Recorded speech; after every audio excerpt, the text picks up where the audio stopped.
వారాహిమాతని అందరూ పూజించొచ్చండి. అసలు వారాహిమాతను పూజించడం వల్ల ఏదో జరుగుతుంది అనేది మాత్రం అది అపోహ మాత్రమే. అసలు వారాహిమాత ఎవరు అనేది తెలుసుకోవాలంటే ఆహ్, మనకొక పెద్ద స్టోరీ ఉంటుందండి.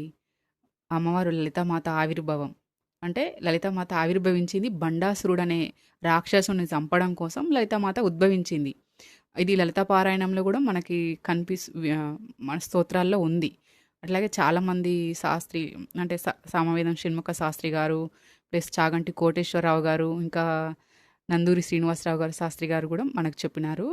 ఇది పుస్తకాలలో కూడా చాలామంది గొప్ప గొప్ప పండితులు గూడా చెప్పినారు. మీరు కావాలంటే వినండి. అంటే అంత భయపడి అమ్మవారిని పూజిస్తే ఏదో జరుగుతుందనేది అపోహ మాత్రమే. వారాహిమాత సాక్షాత్తు లలితామాత నుండి ఉద్భవించింది. అది గూడా బండాసురుడనే రాక్షసుని చంపేటప్పుడు యుద్ధంలో అమ్మవారి నుండి ఆహ్, వారాహిమాత ప్లస్ శ్యామలమాత ఇద్దరు ఉద్భవించినారండి. అంటే అమ్మవారే సృష్టించింది వాళ్ళని. వారాహిమాతనేమో సర్వసైన్యానికి దండనాయిక. శ్యామలమాతనేమో బుద్ధికి సంబంధించింది. అంటే ఎత్తుకు పై ఎత్తులు వేయడంలో శ్యామలమాత. ఇంకా ఆ యుద్ధం చేసేటప్పుడు చాలా అంటే అమ్మవారి ఆ స్టోరీ వింటే మనకు అమ్మవారి యొక్క గొప్పతనం తెలుస్తుందండి. అసలు అమ్మవారిని పూజించొచ్చు. అసలు భయపడాల్సిన అవసరం లేదు. ఇంకా ఒకవేళ అసలు వారాహి నవరాత్రులు ఉన్నాయి మనకి, శ్యామల నవరాత్రులు ఉన్నాయి, లలితా నవరాత్రులు ఉన్నాయి, అలాగే దుర్గామాత నవరాత్రులు కూడా ఉన్నాయి. సంవత్సరంలో 4 నవరాత్రులు వస్తాయండి. ఈ 4 నవరాత్రులు ఎవరైతే పూజిస్తారో తప్పకుండా వారికి అమ్మవారి అనుగ్రహం కలుగుతుంది. అంటే అమ్మవారు ఎన్ని అవతారాలు ఎత్తినా అమ్మ గుణం అమ్మే. అమ్మ గుణంలో రాక్షసత్వం అనేది ఎప్పటికీ ఉండదు. అంటే అందరూ అమ్మవారిని పూజిస్తే ఏదో అమ్మవారు వచ్చి కొడతారు, మనల్నేమో చేస్తారనేది అపోహ మాత్రమే.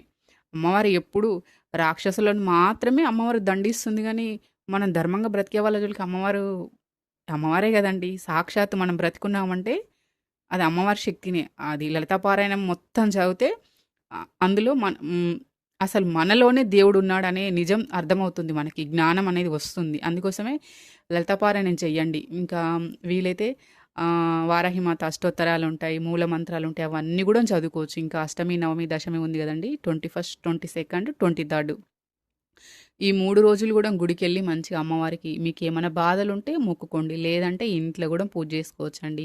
ఇంకొకటేంటంటే అమ్మవారికి సాయంత్రం పూట రాత్రి టైంలో అమ్మవారి శక్తి ఎక్కువుంటుందని చెప్తారు. అది నిజం.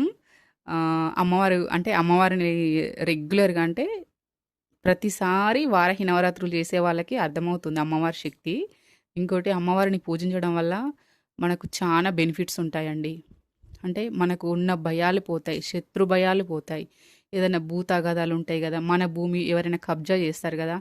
అట్లాంటివి గూడా మనకు తిరిగి వచ్చేలాగా అమ్మవారు చేస్తుంది. అలాగే మన మీద ఎవరి చెడు దృష్టి పడకుండా చేస్తుంది అమ్మవారు. అమ్మవారు చాలా అందరికంటే ఎక్కువ పిలిస్తే పలికే దైవం అమ్మవారు తెలుసా?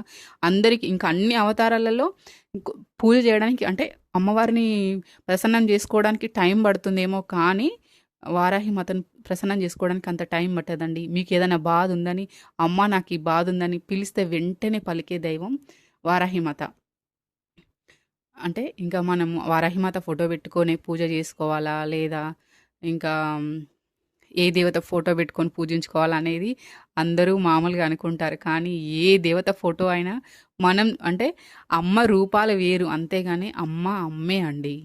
నేనైతే దుర్గా నవరాత్రులు చేసేటప్పుడు నా దగ్గర ఒక్కటే ఫోటో ఉంటుంది. శివుడు, పార్వతీమాత ఇంకా వినాయకుడు అందరి దేవతలు కలిసిన ఫోటో ఉంటుంది గదండీ! ఆ ఫోటోకే నేను పూజ చేసుకుంటాను. కేవలం ఒక ఫోటో పెట్టుకొని అఖండ దీపం పెట్టుకుంటా. లేదంటే 2 దీపాలు పెట్టుకొని పూజ చేస్తానండి. అంటే ఫోటోలు పెట్టుకోవాలా, ఇంకోటి చేయాలా అనేది అది ఎవరి కెపాసిటీని బట్టి, ఎవరి స్తోమతను బట్టి వాళ్ళు చేసుకోవచ్చు గానీ అమ్మవారిని పూజించడంలో, మొక్కడంలో తప్పేమీ లేదండి. ఇంకొకటి జ్ఞానం వస్తుంది. మనకు పూజలు చేయడం వల్ల జ్ఞానం వస్తదండి. ఈ సొసైటీ మొత్తం ఎంత రాక్షస గుణంతో ఉన్న మనుషులున్నారో మనం జూస్తూనే ఉన్నాము. ఈ సొసైటీలో బ్రతకాలంటే, ఈ రాక్షస గుణం ఉన్న మనుషుల మధ్య మనం బ్రతకాలంటే, మనకు అమ్మవారి శక్తి కావాలండి. ఇది ఇది నేను గూడా ఎక్స్‌పీరియన్స్ చేశాను. మనకి కాపాడడానికి మాత్రం ఒక శక్తి కావాలి. అది దైవమే. ఎందుకంటే ఈ మనుషులు కూడా క్రూరంగా తయారైనారు. పూర్వం బండాసురుడు ఎంత రాక్షసులు ఎట్లా ఉండేవాళ్ళు, వాళ్ళు డైరెక్ట్ యుద్ధాలు చేసేవాళ్ళు. కానీ ఈ కాలంలో అట్లా డైరెక్ట్ యుద్ధాలు చేసేవాళ్ళు లేరు. బండాసురులు రాక్షస గుణం చెందిన వాళ్ళు, మళ్ళీ ఇండైరెక్ట్గా రాక్షస గుణం చెందిన వాళ్ళు మన మీద అటాక్ చేయడానికి రెడీగా ఉంటారు. కాబట్టి అందరూ దేవతలను పూజించడం అలవాటు చేసుకోండి. దానివల్ల చాలా మంచే జరుగుతుంది. అమ్మవారిని పూజిస్తారా, వారాహిమాతను పూజిస్తారా, శ్యామలామాతను పూజిస్తారా, లలితామాతను పూజిస్తారా, దుర్గామాతను పూజిస్తారా, ఇంకొక దేవతను పూజిస్తారా, అమ్మవారు అన్ని రూపాయలు అమ్మవారి అండి. ఎన్ని రూపాయలలో మీరు ఏ అమ్మవారికైనా పూజ చేయండి. ఏ అమ్మవారికి పూజ చేసినా నవరాత్రులలో మాత్రం అమ్మవారి శక్తి ఒక్కటే. వారాహి నవరాత్రులు చేస్తే అక్కడ అమ్మవారి శక్తి ఉంటుంది. శ్యామల నవరాత్రులు చేస్తే అక్కడ అమ్మవారి శక్తి ఉంటుంది. దుర్గా నవరాత్రులు చేస్తే అక్కడ అమ్మవారి శక్తి ఉంటుంది. లలితమాత నవరాత్రులు చేస్తే అక్కడ కూడా శక్తే ఉంటుంది. అమ్మ రూపాలు వేరు కానీ అమ్మ ఒక్కతే. అది మనం ఫైనల్గా అర్థం చేసుకోవాలి.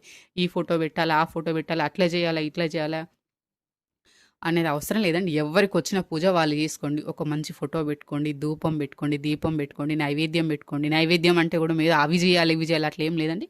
మీ స్తోమతను బట్టి మీరు చేసుకోండి. అమ్మవారికి కొన్ని బెల్లం అన్నం, బెల్లం పదార్థాలు అంటే అందరు అమ్మవార్లకు ఇష్టం. పులిహోర అంటే ఇష్టం. ఆ పులిహోరం పెట్టుకోండి. ఇంకా బెల్లం అన్నము, బెల్లం పాకం ఇవన్నీ పెట్టుకొని చేసుకోవచ్చండి. అందరూ పూజించుకోవచ్చు. అసలు భయపడకండి. ఫస్ట్ ఆఫ్ ఆల్ భయపడకండి. దేవుడు అంటే భయపడకండి. దేవుడు ఉన్నాడు కాబట్టే మనం ఉన్నాము.